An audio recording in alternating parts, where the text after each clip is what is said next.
Bismillahirrahmanirrahim. Assalamualaikum warahmatullahi wabarakatuh. Selamat pagi dan salam sejahtera. Pada pagi hari ini, izinkan saya untuk menyampaikan materi modul 3 dengan judul Urusan Pemerintah Daerah dan Koordinasi Pemerintah Daerah. Kalau kita merujuk pada modul 3 ini, kita berbicara tentang kompetensi khusus yang ingin dicapai mahasiswa. Dalam harapan bahwa mahasiswa diharapkan mampu untuk menjelaskan 8 jenis atau 8 item tentang modul 2 ini. Yang pertama, arti urusan pemerintahan. 2. Cara penyerahan urusan pemerintah. 3. Urusan pemerintah milik pemerintah pusat dan daerah. 4.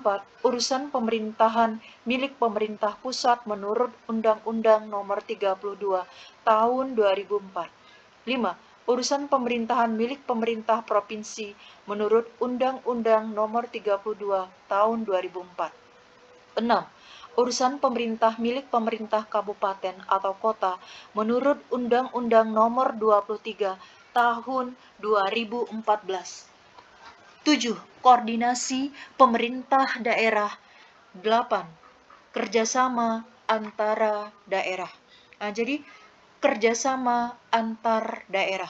Jadi kalau kita bicara tentang kompetensi khusus yang ingin dicapai, berarti mahasiswa diharapkan mampu untuk menjelaskan ke-8 item ini khusus di modul 3. Lanjut, kalau kita bicara tentang modul 3, yaitu kita bicara tentang urusan pemerintahan dan koordinasi pemerintahan daerah. Kalau berbicara tentang modul 3 ini, seperti biasa, saya selalu membaginya menjadi sesuai dengan modul. Bahwa di modul 3 ini, kita bicara tentang 3 kegiatan belajar juga. Seperti pada modul 1, modul 2, dan modul 3. Yaitu terdiri dari 3 kegiatan belajar. Walaupun di pengantar sosiologi semester lalu, ada 2 kegiatan belajar gitu ya. Di kegiatan belajar yang pertama, kita bicara tentang urusan pemerintahan dan cara penyerahannya kepada daerah. Yang kedua atau kegiatan belajar 2, kita bicara tentang koordinasi dan kerjasama antar pemerintahan daerah. Dan kegiatan belajar 3, kita bicara tentang koordinasi dan kerjasama antar pemerintahan daerah. Di kegiatan belajar yang pertama, kita akan kupas satu persatu. Apa sih yang dimaksud dengan urusan pemerintahan dan cara penyerahannya kepada daerah? Kalau kita bicara tentang di kegiatan belajar pertama ini, terbagi lagi menjadi beberapa kegiatan belajar. Yaitu yang A, yang disebut dengan distribusi urusan pemerintahan daerah. Berdasarkan atau dalam Undang-Undang Nomor 23 Tahun 2014 Pasal 25 urusan pemerintahan umum meliputi hal-hal sebagai berikut ya. Yaitu pembinaan wawasan kebangsaan dan ketahanan nasional, 2. Pembinaan persatuan dan kesatuan, 3. Pembinaan kerukunan, 4. Penanganan konflik sosial, serta koordinasi pelaksanaan tugas pengembangan kehidupan demokrasi, serta pelaksanaan semua urusan pemerintahan.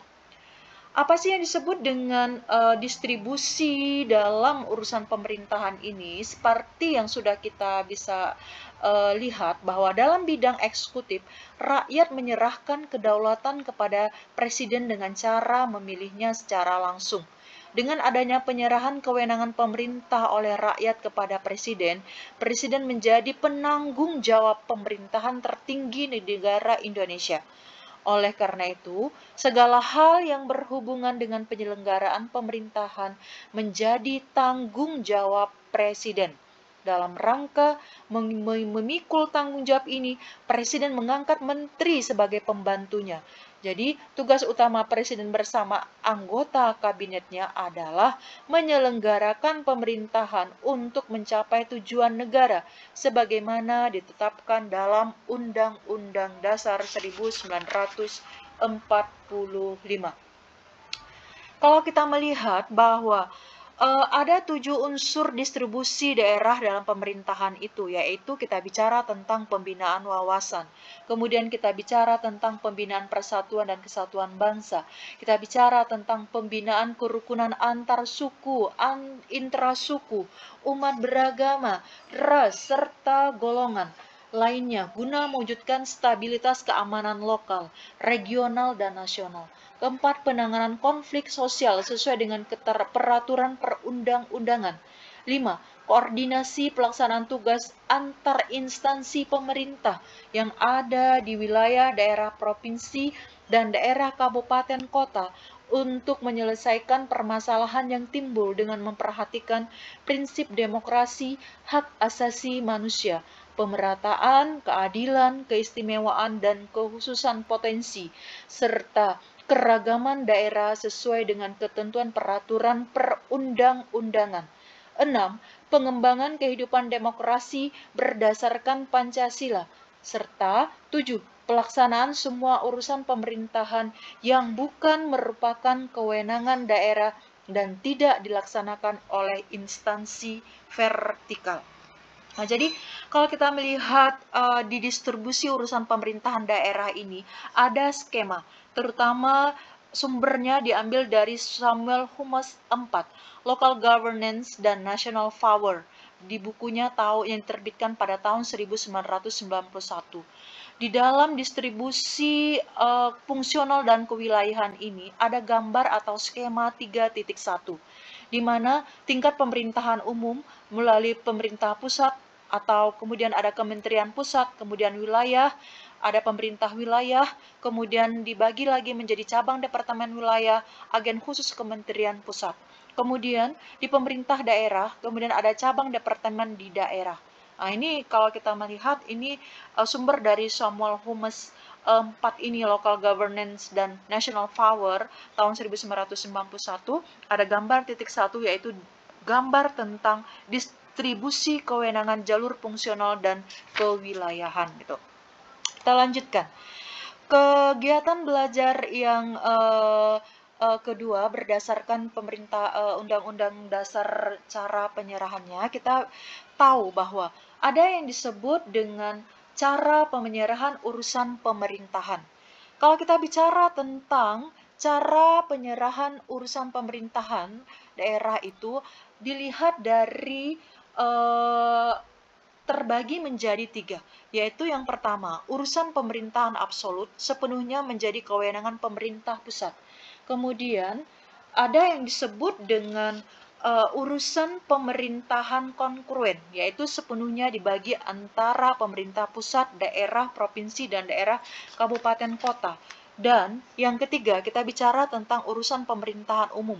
Urusan pemerintahan yang menjadi kewenangan presiden sebagai kepala pemerintahan. Gitu ya.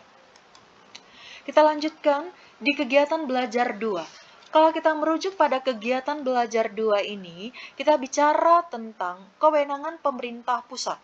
Nah, kewenangan pemerintah pusat di kegiatan belajar 2 ini terbagi lagi menjadi beberapa kriteria. Kriteria yang pertama atau A adalah yang disebut dengan pemerintah pusat. Bahwa apa yang dimaksud dengan pemerintah pusat? Dalam hal ini, pemerintah pusat dalam kajian ini adalah presiden dan para menterinya, atau yang dikenal dengan eksekutif, tidak termasuk legislatif dan yudikatif. Pemerintah pusat berkedudukan di ibu kota negara, yaitu Jakarta. Berdasarkan mandat yang diberikan rakyat melalui pemilu, presiden menyelenggarakan pemerintahan. Nah, jadi pemerintahan yang diselenggarakan oleh presiden bersama para pembantunya atau menterinya itu disebut dengan pemerintah pusat. Presiden sebagai kepala pemerintahan, ingat, dalam hal ini, presiden sebagai kepala pemerintahan mempunyai kekuasaan yang disebut dengan kekuasaan bidang. 1. Eksekutif. Apa itu? yaitu di bidang eksekutif, presiden itu memegang kekuasaan pemerintahan. Yang B, presiden menetapkan peraturan pemerintah untuk menjalankan undang-undang. Dan yang C, dalam menjalankan kekuasaannya, presiden dibantu oleh menteri-menteri. Makanya, tangan kanan seorang presiden itu adalah menteri-menterinya yang akan membantu pekerjaan presiden. Nah, jadi kalau presiden itu paham dengan karakter menterinya, menteri ini akan menjabat seperti ini sesuai dengan kemampuan, skill, keahlian yang mereka miliki. Jadi tidak main-main dalam memberikan mandat menjadi seorang menteri yang diultimatum oleh presiden. Nah, jadi memang punya skill, kemampuan, dan keahlian khusus sehingga mereka benar-benar mampu untuk melaksanakan tugas di kementerian gitu. Kemudian, kalau kita bicara tentang legislatif, kalau kita bicara tentang legislasi dari presiden dalam hal ini, bahwa dia berperan seperti apa? Rupa-rupanya presiden membuat undang-undang dengan persetujuan DPR, gitu ya, Dewan Perwakilan Rakyat. Dan B, presiden membuat peraturan pemerintah pengganti undang-undang. Kalau memang harus ada revisi dan sebagainya untuk perbaikan, untuk lebih kompleksnya atau lebih baiknya. Nah, itu makanya ada yang disebut dengan peraturan pemerintah pengganti undang-undang. Kita lanjutkan, kegiatan belajar 2 ini kita bicara tentang poin B, kita bicara tentang kewenangan pemerintah pusat. Kalau kita bicara tentang kewenangan pemerintah pusat, dalam hal ini presiden dan para menterinya atau disebut dengan lembaga eksekutif ini, presiden adalah kepala negara sekaligus kepala pemerintahan. Pemerintahan pusat berkedudukan di ibu kota negara, gitu ya. Di samping sebagai kepala pemerintahan, presiden juga sebagai kepala negara. Sebagai kepala negara, presiden itu mempunyai 7 tugas gitu ya. Kalau kita bisa melihat bahwa tugas yang diemban oleh presiden ini ada 7. Yang pertama bisa kita lihat yaitu mempertahankan dan memelihara identitas dan integritas bangsa dan negara. Kemudian, menjamin pelayanan lokalitas pelayanan umum yang setara bagi warga negara. Ketiga, menjamin efisiensi pelayanan umum karena jenis pelayanan umum tersebut berskala nasional. Kemudian, menjamin keselamatan fisik dan non-fisik yang setara bagi semua warga negara. 5. Menjamin pengadaan teknologi keras dan lunak yang langka, canggih, mahal, berisiko tinggi, serta sumber daya manusia yang berkualitas tinggi, tetapi sangat diperlukan oleh bangsa dan negara, seperti tenaga nuklir, teknologi satelit, dan teknologi penerbangan. Nah, ini dalam hal ini kita lihat pada masa ini ada Indonesia lagi berduka karena angkatan lautnya, kapal selam yang terdiri dari 50-an lebih marinir yang ada di dalamnya, di kapal selam tersebut, di perairan Bali itu sedang tidak bisa deteksi. Semoga bisa nantinya banyak bantuan dari luar negeri yang ingin membantu Indonesia untuk mencari dan mendeteksi keberadaan dari kapal selam tersebut. Mudah-mudahan kita doakan dapat atau secepatnya bisa terdeteksi. Kemudian yang keenam, menjamin supremasi hukum nasional. 7. Menciptakan stabilitas ekonomi dalam rangka peningkatan kemakmuran rakyat. Nah, demikian ada 7 tugas dari seorang presiden. Kita lanjutkan. Di samping sebagai kepala pemerintahan, presiden juga sebagai kepala negara. Sebagai kepala negara, presiden mempunyai kekuasaan seperti berikut. Nah, ini sesuai dengan Undang-Undang Nomor 39 Tahun 2008, menteri terdiri atas 2 jenis, yaitu menteri koordinator, menteri yang memimpin kementerian. Apa yang disebut dengan menteri koordinator? Apa yang disebut dengan menteri yang menyusun kementerian? Kalau kita melihat menteri koordinator dalam hal ini itu sangat berperan penting dalam bertugas mengkoordinasikan beberapa dalam satu lingkup fungsi yang saling berkaitan. Menteri koordinator tidak memimpin kementerian, misalnya menteri koordinator politik, sosial, hukum, dan keamanan mengkoordinasi menteri pertahanan, menteri dalam negeri, menteri luar negeri, menteri pendidikan nasional, menteri agama, menteri hukum dan hak asasi manusia, menteri tenaga kerja, serta menteri kesehatan. Menteri yang memimpin kementerian adalah menteri yang mengepalai sebuah kementerian. Jadi kalau kita bicara tentang menteri yang memimpin kementerian, poin yang nomor 2 ini gitu ya, kita bisa melihat menteri yang memimpin kementerian adalah menteri yang mengepalai sebuah kementerian, seperti Kementerian Pendidikan dan Kebudayaan, Kementerian Agama, Kementerian Keuangan, dan lain-lain. Presiden juga mengangkat pejabat tinggi setingkat menteri, yaitu Panglima TNI, Kepala Kepolisian, dan Jaksa Agung. Di samping itu, Presiden juga mengangkat ketua lembaga pemerintah non-kementerian, seperti Sekretaris Negara, Ketua LIPI, Lembaga Ilmu Pengetahuan Indonesia, Kepala LAN, Lembaga Administrasi Negara, Kepala BKN, Badan Kepegawaian Negara, dan Kepala BPS, Biro Pusat Statistik. Gitu. B. Kewenangan pemerintah pusat.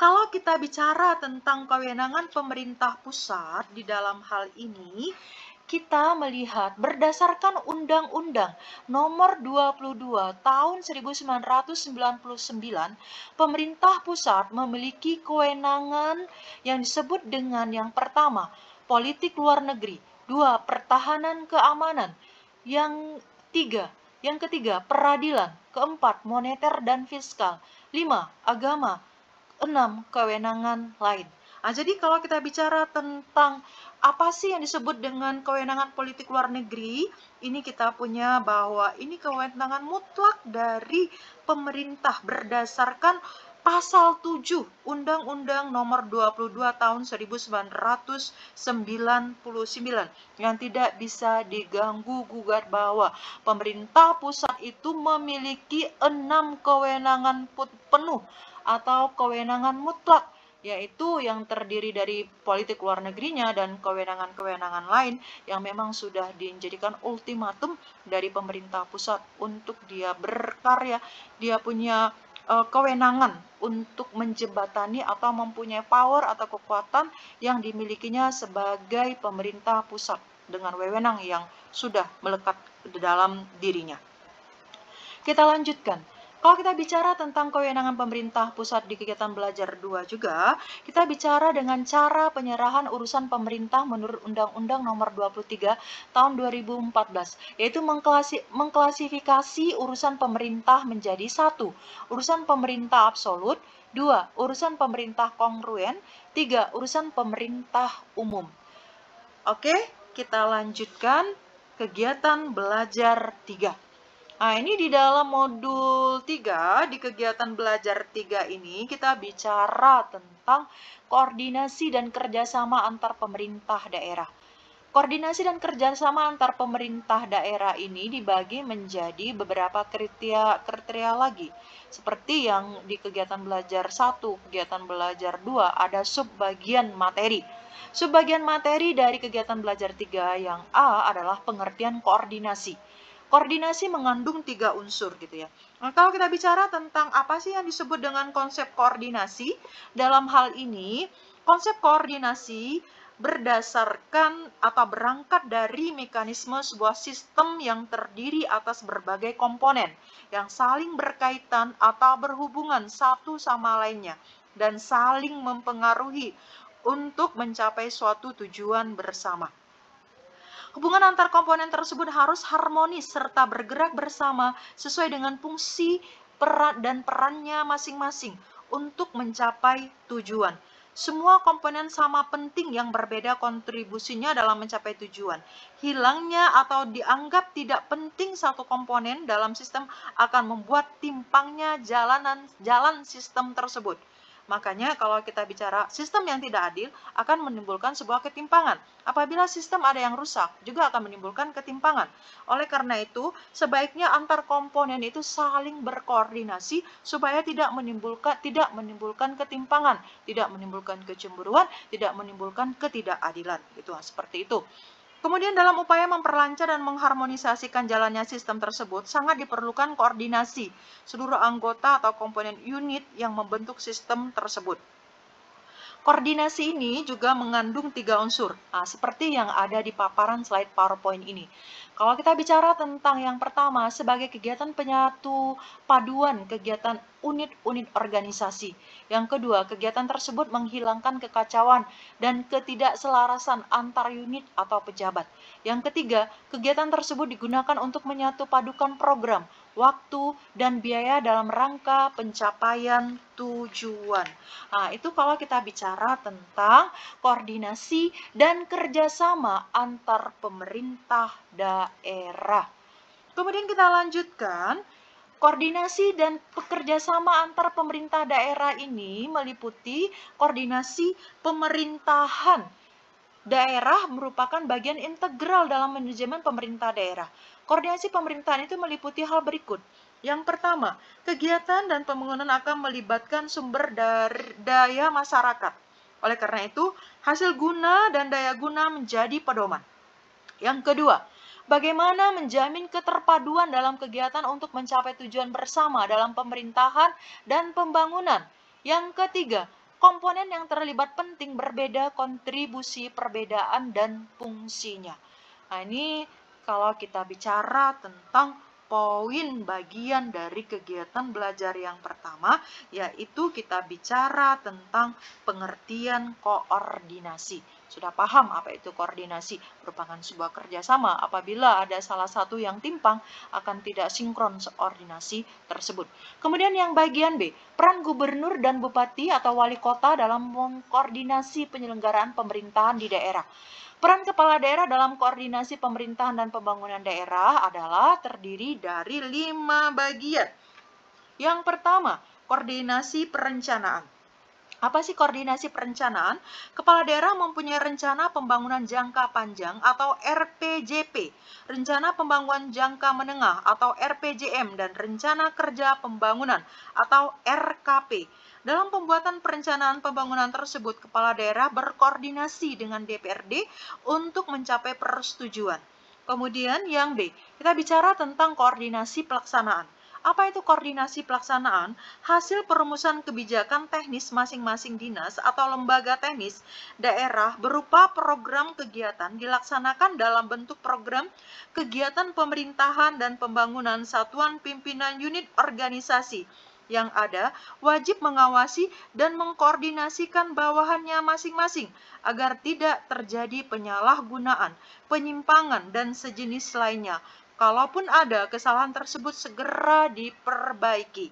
Kemudian kita bicara tentang koordinasi pelaporan. Kalau kita bicara tentang koordinasi pelaporan, sistem pimpinan satu unit organisasi wajib mengikuti dan mematuhi petunjuk dan tanggung jawab kepada atasan masing-masing, serta menyampaikan laporan berkala tepat waktu pada atasannya. Dan yang keempat, koordinasi pertanggungjawaban. Apa sih yang disebut dengan koordinasi pertanggungjawaban? Masing-masing pimpinan perangkat daerah atau dinas-dinas lembaga teknis daerah bertanggung jawab kepada kepala daerah melalui sekretaris daerah. Selanjutnya, sekretaris daerah menyampaikan laporan tersebut kepada bupati atau wali kota atau gubernur. Setiap kepala daerah wajib mempertanggungjawabkan kegiatan berbasis restra tersebut kepada DPRD. Pertanggungjawaban kepala daerah terdiri atas sebagai berikut. 1. Pertanggungjawaban akhir tahun anggaran. 2. Pertanggungjawaban akhir masa jabatan. Dan yang ketiga, pertanggungjawaban untuk hal-hal tertentu. Kemudian yang kelima, atau poin yaitu koordinasi pelaksanaan tugas dekonsentrasi dan pembantuan. Pelaksanaan tugas dekonsentrasi dilakukan oleh perangkat dekonsentrasi, baik di provinsi maupun di kabupaten atau kota. Sedangkan pelaksanaan dekonsentrasi kepala daerah memberitahukan kepada DPRD kegiatan dekonsentrasi agar DPRD mengetahui kegiatan dekonsentrasi sejak dari perencanaan, pelaksanaan, hingga pelaporan. Kemudian kita lanjutkan. Poin C, poin terakhir yang akan kita bicarakan di kegiatan ini. Yaitu kita bicara tentang A1, pengertian kerjasama daerah. Kalau kita bicara kerjasama antar pemerintah daerah, subbagian materinya kita bicara tentang pengertian kerjasama antar daerah. Kerjasama antar daerah dalam bidang pemerintahan dapat dilakukan sebagai berikut. Yang pertama, antara kabupaten atau kota. B, antara kabupaten atau kota dan provinsi. C, antara kabupaten dan pemerintah pusat. Nah, seperti ini saya ambil beberapa gambar yang mungkin nanti menyesuaikan dengan kontribusi dari kerjasama itu sendiri. Kemudian, di dalam kerjasama ini, poin yang kedua, subbagian yang kedua adalah bentuk kerjasama. Kalau kita bicara tentang bentuk kerjasama, ada yang disebut dengan kerjasama multilateral, multilateral antar daerah. Yang B, kerjasama multilateral antar daerah provinsi. Dan yang C, kerjasama pemerintah daerah antar negara. Nah, ini kalau kita bicara tentang bentuk kerjasama. Kerjasama multilateral antar daerah, Sungai Cimanuk di Jawa Barat melewati Kabupaten Garut misalnya, Kabupaten Sumedang, Kabupaten Majalengka, Kabupaten Cirebon, dan Kabupaten Indramayu. Masalahnya bagaimana cara mengamankan konservasi daerah aliran Sungai Das Cimanuk tersebut hingga tidak terjadi banjir dan tata air normal pada Das Cimanuk tersebut. Nah, ini substansi kerja samanya itu antar kabupaten tersebut adalah konservasi Das Cimanuk dan pengembangan wilayah daerah yang dapat membuat KAPET, kawasan pengembangan terpadu gitu. Nah, berarti ada beberapa bahwa dengan adanya Sungai Cimanuk itu di Jawa Barat akan melewati beberapa kabupaten gitu ya. Nah, Sungai Cimanuk itu melewati kabupaten dan sehingga akhirnya perlu ada kerjasama antar daerah akibat adanya sungai yang memberikan peluang untuk ada kerjasama antar daerah yang satu dengan daerah yang lain. Nah, seperti di Kalimantan ini kita bicara Sungai Kapuas sangat luas, sangat panjang dan terpanjang di Indonesia gitu ya. Betapa dia bisa menghubungkan antara provinsi di Kalimantan ini, Kalimantan Barat, Kalimantan Timur sampai Kalimantan Utara, Kalimantan Selatan, Kalimantan Tengah misalnya. Hal ini menunjukkan hebatnya yang namanya sungai itu berdiri atau ada itu sehingga menghubungkan dan sebagai penghubung komunikasi yang tadinya tidak bisa dilakukan melalui darat sehingga melalui air gitu ya. Memang kita sangat sadar bahwa kerjasama antar daerah, kerjasama atau ekspansi daerah wilayah penjajahan pun itu pada umumnya melalui jalur perairan. Makanya dikenal dengan penjelajahan samudra. Nah, ini juga di antar daerah, antar provinsi melalui adanya sungai-sungai tertentu yang menghubungkan. Nah, ini salah satu contohnya adalah kerjasama multilateral daerah yang ada Sungai Cimanuk yang ada di Jawa Barat. Kemudian kita bicara tentang poin terakhir, gitu. Kita bicara tentang prosedur kerjasama. Kalau kita melihat prosedur kerjasama di bagian C, kerjasama antar pemerintah daerah, poin ketiga, subbagian materi, yaitu prosedur kerjasama. Untuk mencapai keputusan bersama, dilakukan proses kerjasama yang dikenal dengan istilah prosedur kerjasama, dilakukan dalam hal-hal sebagai berikut. Pada tahap awal, yaitu berupa gagasan tentang kerjasama dicetuskan oleh salah satu pihak yang merasa berkepentingan, kemudian meminta persetujuan kepala daerah atau bupati atau wali kota. Kepala daerah kemudian menyampaikannya kepada DPRD untuk diminta persetujuannya. Kemudian tahap kedua, yaitu adanya prakarsa untuk melakukan kontak-kontak dengan pihak yang akan diajak bekerja sama. Kemudian, setelah kerjasama dan prinsip-prinsip umum dalam kerjasama disepakati bersama, langkah lebih lanjut dapat dilakukan.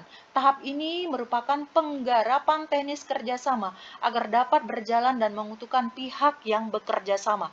Ketiga, setelah kerjasama dan keempat, pembentukan kerjasama atau semacam panitia ad hoc yang bertugas melakukan perundingan, diskusi, dan pengkajian lebih lanjut terhadap detail dari kerjasama yang akan dilakukan. Kemudian yang E, badan kerjasama beranggotakan wakil daerah, gitu ya. Badan kerjasama beranggotakan wakil daerah dan wakil badan atau lembaga atau wakil pihak yang berkepentingan. Kemudian setelah badan kerjasama selesai menyusun draft keputusan bersama, tahap selanjutnya adalah proses finalisasi draft. Untuk selanjutnya dimintakan persetujuan kepada DPRD masing-masing daerah. Kemudian G, tahap penandatanganan keputusan bersama oleh masing-masing pihak. Adanya penandatanganan oleh pihak yang bekerja sama dalam konteks bisa antar gubernur, bupati, atau wali kota, serta antar gubernur, bupati, dan wali kota dengan pihak lain. Dan yang terakhir, ini yang disebut dengan tahap pengesahan oleh DPRD. Masing-masing untuk bekerja sama yang masing-masing untuk kerjasama yang membebani masyarakat. Nah, itu pengesahan oleh DPRD. Demikian untuk modul ketiga ini. Saya akhiri, mudah-mudahan bisa dipahami dan dimengerti. Kita juga bisa melihat modul, bisa menggunakan buku secara langsung dan bisa melihat web di UT, laman UT. Sesuai dengan mata kuliah yang kita ampu masing-masing di semester ini. Kalau Bu Riza kebetulan mengampu administrasi pemerintahan daerah. Saya akhiri sampai di sini. Terima kasih atas perhatiannya. Mohon maaf atas segala kekurangannya. Assalamualaikum warahmatullahi wabarakatuh. Selamat pagi.